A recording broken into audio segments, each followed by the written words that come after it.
हाँ, ये देखिए, मैं आपको ये बताऊंगा कि अर्धवार्षिक परीक्षा के जो प्रश्न पत्र है, जिसे पेपर कहते हो, वह पेपर का किस प्रकार का प्रारूप बन करके आएगा, कैसे पेपर बन करके आएगा, इसके विषय में विचार करते हैं।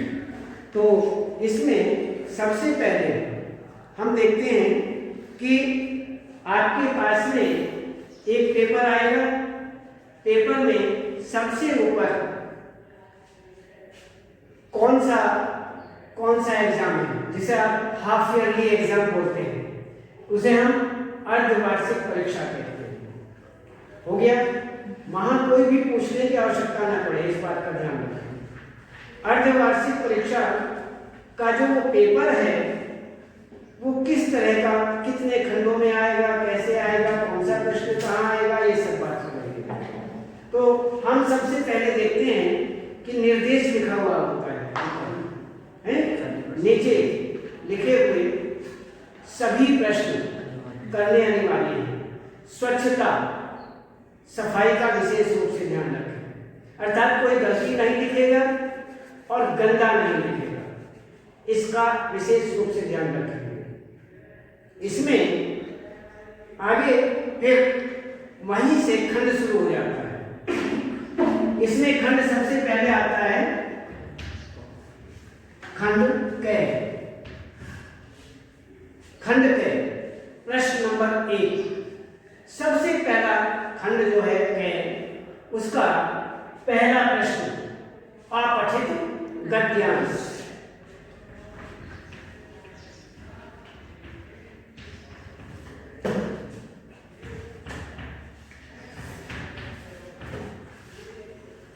अपठित गद्यांश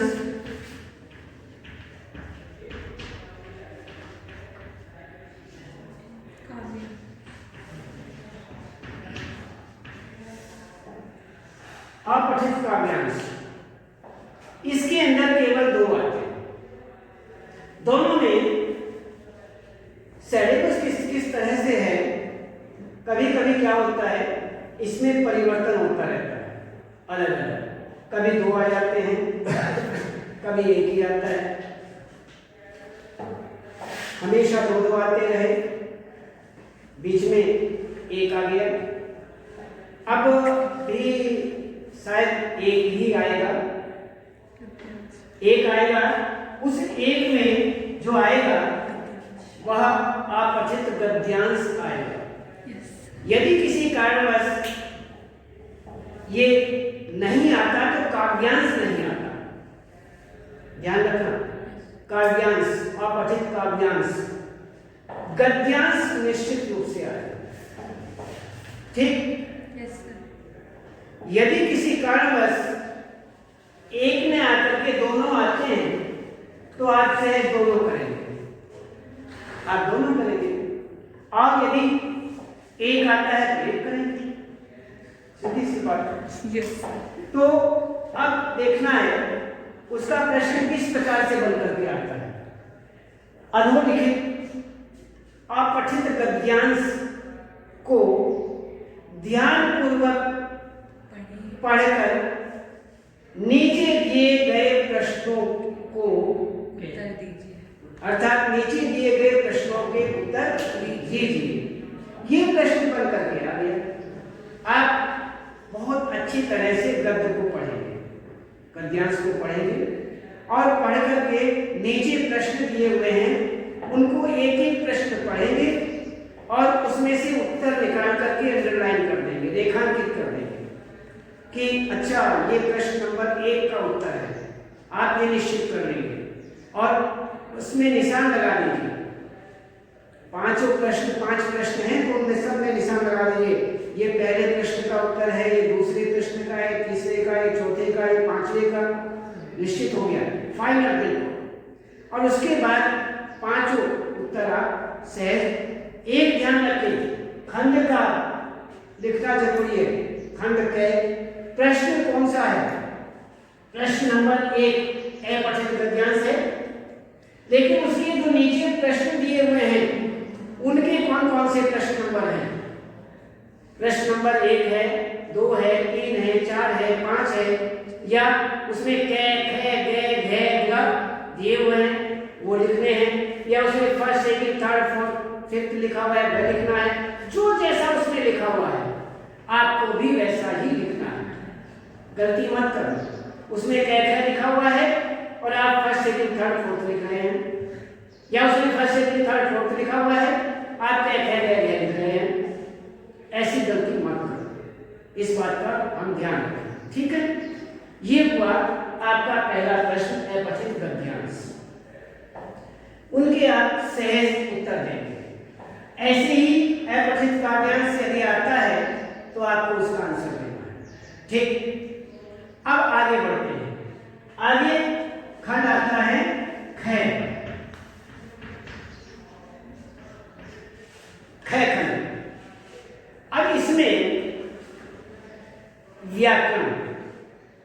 व्याकरण की विशेषता होती है और इसमें हमें जितने हमने व्याकरण में दिए हुए हैं, व्याकरण के अंतर्गत एक नहीं सारे के सारे जितने भी व्याकरण में चैप्टर हमारे देते हैं वो सारे के सारे, जैसे शब्द निर्माण आपको हमने कितने दिए हुए हैं, शब्द निर्माण, उपसर्ग और प्रत्यय। उसके बाद समास, समास के बाद अर्थ की दृष्टि से वाक्य भेद। इसमें समास छोड़ा हुआ है, ठीक है। आपके पास हमने भेजा था, सब भेजा हुआ है, सबके पास में हमने व्हाट्सएप किया हुआ है सर, सिलेबस सबके पास जा चुका है सर। इसलिए आप विशेष रूप से उस बात का विशेष रूप से ध्यान रखेंगे। इसमें शब्द निर्माण के अंतर्गत उपसर्ग हैं, प्रत्यय हैं और इसमें बाद में इसमें समास है और अर्थ की दृष्टि से वाक्य भेद है। बस एक अलंकार छुटा हुआ है, तो इसमें हम इसको पूरा करेंगे और पूरा करने के सहज उसी हिसाब से हम सहज इस कार्य को करेंगे। तो अब हम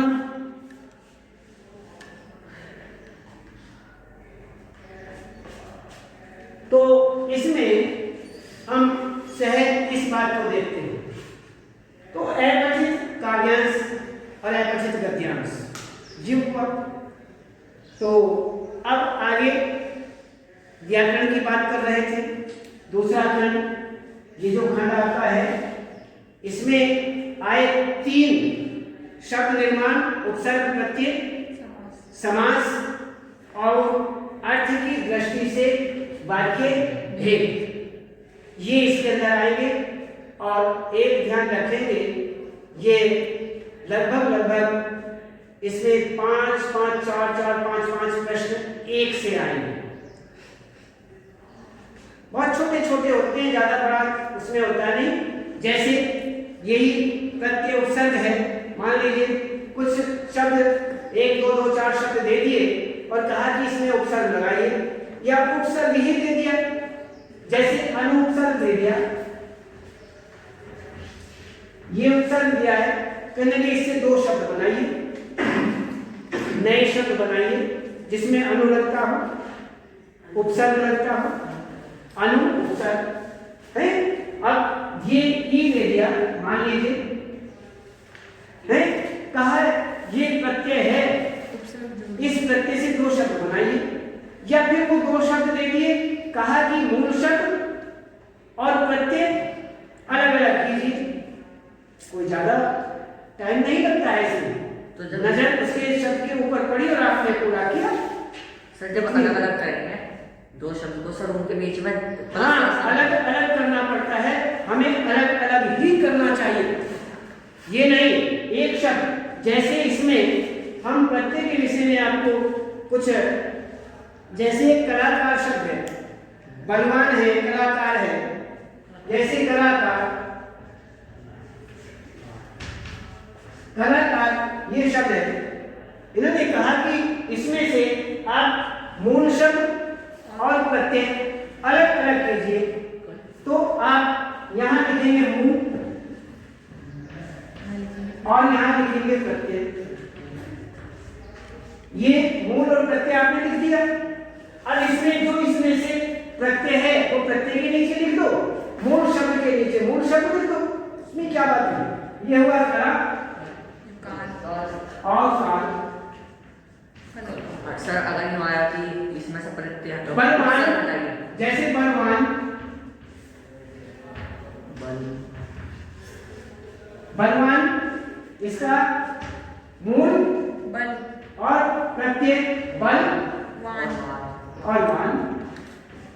यदि आप अलग अलग इस तरह लिखेंगे तो ठीक, नहीं तो सर ऐसे भी हो सकता है उपसर्ग और मूल शब्द निकालिए।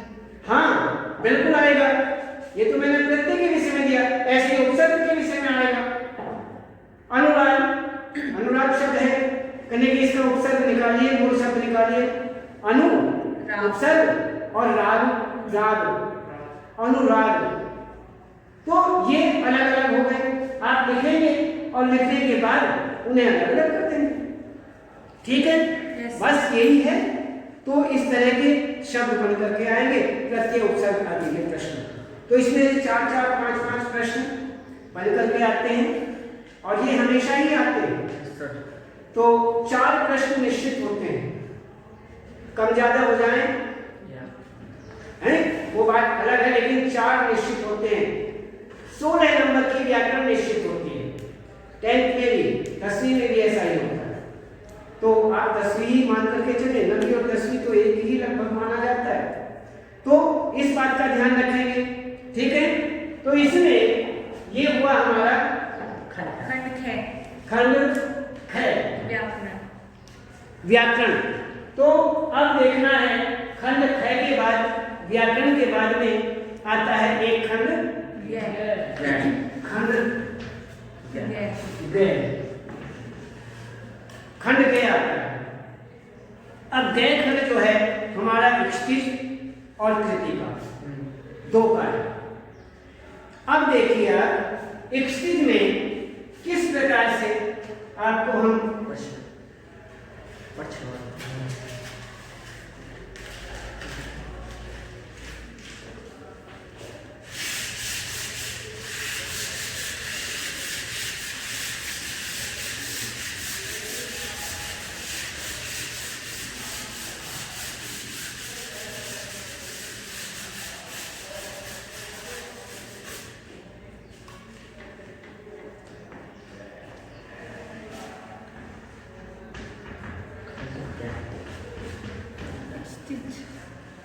इसमें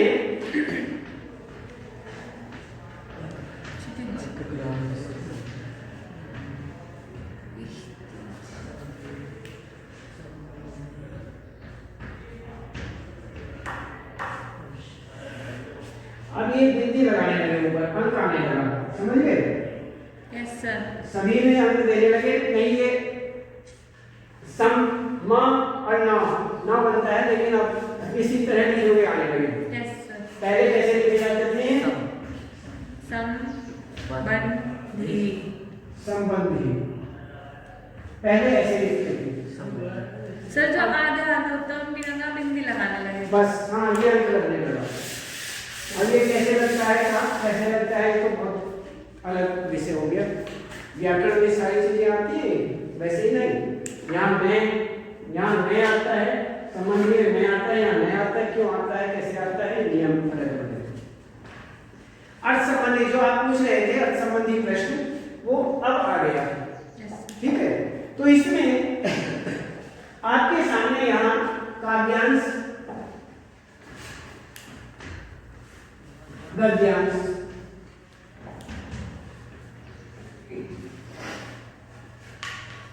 दोनों अर्थ संबंधी प्रश्न आएंगे, निश्चित आएंगे। और एक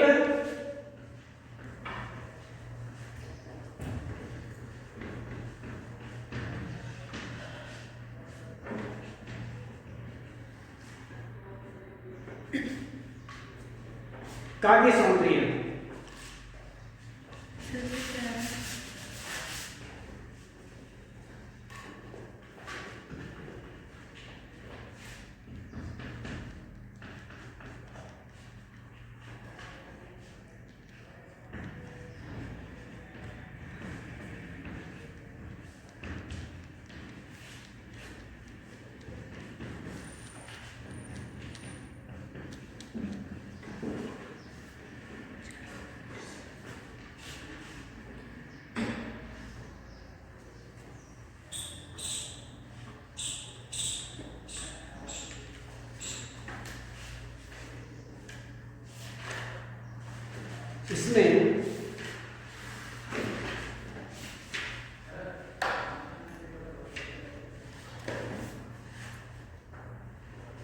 इनको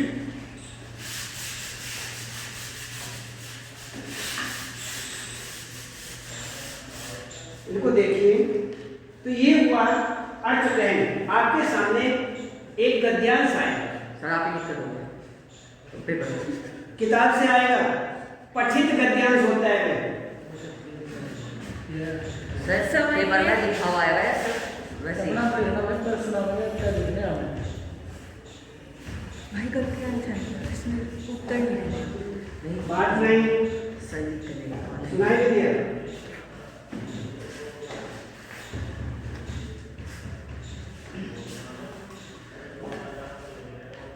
पठित, अपठित नहीं है।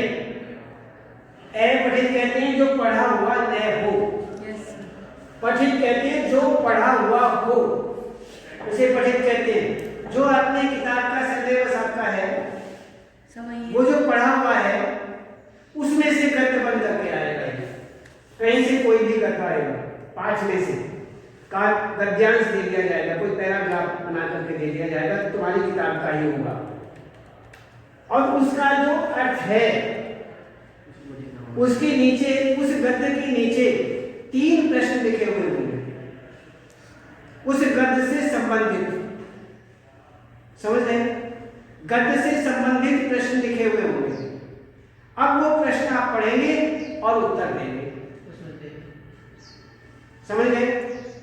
उसमें से देख करके आपको उसका अर्थ ध्यान होना चाहिए। जैसे काव्य है, कविता आपने पढ़ी है, उसका अर्थ यदि आपको पता होगा तभी तो आप प्रश्नों के उत्तर देंगे। सर वही वाली तो यह लाइन हमारी पुस्तक वो वाला लिखा लाइन उसका इंट्रोडक्शन। भैया मेरा यदि कविता आपने पढ़ी है, वो कविता की पंक्तियां जो है काव्यांश है, वो आपके पेपर में लिखा हुआ होगा और उसके नीचे 3 प्रश्न लिखे हुए होंगे। उन्हें आप पढ़ो और उस उत्तर दो। सीधे से है प्रश्न है, सीधी सी बात यह है, किताब से ही प्रश्न होते हैं, वो किताब के ही होते हैं, किताब में से ही होते हैं, पढ़े हुए ही होते हैं। प्रश्नोत्तर ही तो है वे, कहीं अलग से थोड़े आ जाएंगे। किताब में से है, जो कविता आपने पढ़ी है, जो अर्थ आपने पढ़ा है, प्रश्न जो आपकी किताब में है वही होते हैं। Okay sir. अलग से नहीं होते। आपको प्रश्न का उत्तर देने हैं, बस सीधी सी बात है। उसके बाद एक प्रश्न उसके बाद आएगा, जितने पाठ होंगे, जितने सिलेबस में पाठ है, 2, 3, 4 जितने भी हैं, उनमें से 4 प्रश्न बन करके आएंगे। उनमें से 4 प्रश्न होंगे, उनके भी आपको उत्तर लिखने हैं। कृतिका और उसमें से शीट में से आपकी किताब जो है, उनके पाठ है जो जैसे कि रीड किताब जो है ये, इसमें यदि काव्यांश है, काव्यांश लिखा हुआ पेपर में आएगा। अर्थ संबंधी प्रश्न के अंतर्गत अर्थग्रहण संबंधी प्रश्न जो होते हैं, एक काव्यांश आएगा, काव्यांश के नीचे 3 प्रश्न लिखे हुए होंगे और उनके आपको उत्तर देने हैं। Yes sir. उसके बाद एक प्रश्न और आएगा, जितने सिलेबस आपका है, पाठ्यक्रम आपका है, जैसे 3 पाठ आपको कहा कि 3 पाठों में से आएगा, तो तीनों पाठों में से 4 प्रश्न आएंगे। उन चारों के लिए आपको उत्तर देने हैं। अरे प्रश्नोत्तर ही तो है। Yes sir. कुछ नहीं। सर बता दो लिख सकते हैं सर अगर पाठ पढ़ा हो तो इस प्रकार ये स्थिति है, केवल प्रश्नोत्तर है, ये और कुछ नहीं। सर समझ गए। ठीक, तो अब ये हुआ हमारा अर्थग्रहण संबंधी प्रश्न कहते हैं, और कुछ नहीं है। इसमें काव्यांश या गद्यांश दोनों आएंगे। गद्यांश भी आएगा, उसके नीचे 3 प्रश्न होंगे, उनके उत्तर देने हैं। फिर गद्यांश में से 4 प्रश्न होंगे, उनके आपको उत्तर देने हैं। और इसी प्रकार से काव्यांश आएगा, उसमें 3 प्रश्न बन करके आएंगे, उनके उत्तर देने हैं। फिर उनके नीचे दूसरा प्रश्न आएगा, उसमें 4 प्रश्न होंगे, उनके आपको उत्तर देने हैं। बस प्रश्नोत्तर है। ऐसे ये आएगा। उसमें एक ये हुआ, और उसके बाद इसमें वो आएगा खंड क्या है? पत्र लेखन। वो तो दूसरा खंड में चलता है। इसके बाद इसमें एक कृतिका है, कृतिका। Yes sir. कृतिका से भी प्रश्न आएंगे, यस सर। उसमें से लगभग 3 प्रश्न, 2-3 प्रश्न आएंगे और उनके आपको उत्तर देने हैं। यदि उनके बीच में अथवा लिखा हुआ होगा, अथवा means yes sir, yes sir. जैसे बीच में नहीं बोलते, अथवा, अथवा जिसे आप ये लिखते हैं, और या अथवा, तो ये यदि बीच में लिखा हुआ है, यदि ये बीच में लिखा हुआ है तो आप पहला प्रश्न करेंगे या फिर दूसरा करेंगे। यदि उनके बीच में लिखा हुआ है, 2 प्रश्न भी करने को आ सकते हैं, आपको 3 प्रश्न दे दिए, उनमें से 2 करा लिए, या 2 प्रश्न देकर के 1 प्रश्न करा लिया। जैसी स्थिति होगी उसमें प्रश्न के अंतर्गत, वो ध्यान रखना 3 प्रश्न लगभग पेपर में आते हैं, तो इसको आप करेंगे। उसको कहें कृतिका, आपकी जो कृतिका है ये हुआ। अब एक खंड और आता है, वह होता है प्रश्न खंड घ।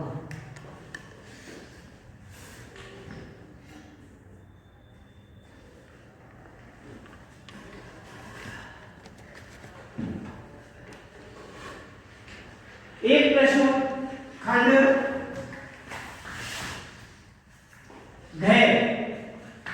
ये प्रश्न, ये खंड होता है, ये होता है निबंध पत्र और एक वार्ता, क्या बोलते हो, संवाद लिखना। संवाद। जो वार्ता है वो संवाद हुआ, तो संवाद इसमें आता है। Yes sir. तो इसमें आप इस खंड में निबंध आएगा, निबंध लगभग 3 आएंगे, 3 में से आपको 1 करना है, चाहे 2 आ जाए या 3 आ जाए, चाहे कितने भी आ जाए, लेकिन करना एक ही है। और फिर पत्र आएंगे, 2 पत्र आएंगे, और यदि 1 आ जाए तो आपको करना है, यदि 2 आ जाए तो दोनों में से 1 करना है, करना एक ही है। निबंध और पत्र एक करना है, ध्यान रखें, चाहे कितने भी आए, चॉइस आ जाएगी, समझ लीजिए, आपको करना एक ही है, बस इस बात का ध्यान रखिए। अब इसमें ये वार्ता क्या क्या बोलते हैं उसको, संवाद। तो ये संवाद का प्रश्न भी आएगा, ये भी आपको करना है, और संवाद के प्रश्न भी इसी प्रकार से आएंगे। इसमें 2-3 जितने भी आए उसी हिसाब से, जैसा भी उसमें निर्देश है वो आपको करना है, तो निर्देशानुसार आप करेंगे। इस बात का आप विशेष रूप से ध्यान रखें। तो ये सारे के सारे खंड खे, खंड खे, खंड कै, खे, गे और घे, ये 4 प्रश्न आपके 4 खंड आपके सामने हैं, और चारों खंड, सबसे पहला है कठिन गद्यांश का, दूसरा व्याकरण का, तीसरा अपने पुस्तक XT और कृतिका से, और अन्य चौथा जो है वह निबंध पत्र और संवाद आदि। तो इसी प्रकार से पूरा का पूरा प्रश्न पत्र बन करके इस तरह से आएगा, और इसे आप अच्छी तरह से करेंगे। किसी भी तरह की कोई भी त्रुटि नहीं होनी चाहिए, किसी भी तरह की कोई गलती नहीं होनी चाहिए, इस बात का विशेष रूप से ध्यान रखेंगे। और उसके बाद इसमें हम आपको फिर और बताएंगे।